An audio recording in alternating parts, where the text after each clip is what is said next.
30 минутта қызыл барқытты пирожный дайындаймыз. Ең алдымен осындай бір ыдысқа айранды құйып аласыздар. Айранның үстіне ас содасын салып, ас содасы жақсы араласқанға дейін бір массаж жасап араластырасыздар.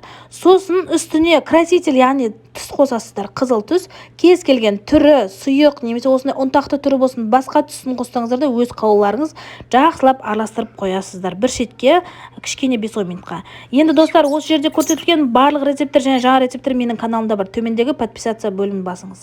Енді бір ыдысқа осылай 3 дана жұмыртқаны жарып аласыздар.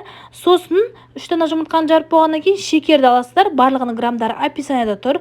Дәл сол шекерді 2-ге бөліп сала отырып миксерлейсіздер. Негізі бірге шекер салып та миксерлей берсеңіздер болады. Бастысы аппақ көпіршік болғанға дейін бір массаж жасап аласыздар.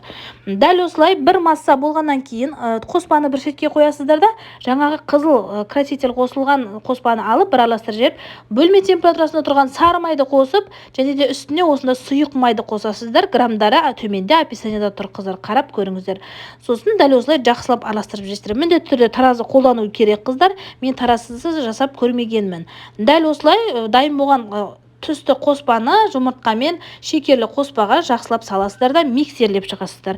Bir масса болғаннан кейін үстіне разгрызитель, яғни қопсытқыш қосасыздар да бір пачканы полный салып жібересіздер, қыздар. Дәл осылай барлығын салғаннан кейін үстіне ұнды салып, жақсылап миксерлейсіз. Ұнды бірден салып жібермейміз, міндетті түрде ситадан өткізілген ұн болуы шарт. Дәл осы көргендеріңіздей әдемі қоймалжың масса дайын болуы қажет. Қыздар, жасалуы өте оңай. Жарты минуттарыңыз, жарты сағаттарыңыз кетеді.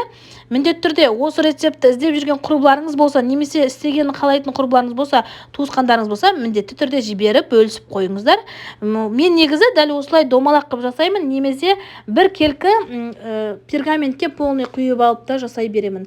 Енді дәл осы корждарды 180 градуста 20 минутта пісіресіздер де дәл осылай дайындап крем жақсаңыздар. Сіздердің пирожныларыңыз дайын, бітті.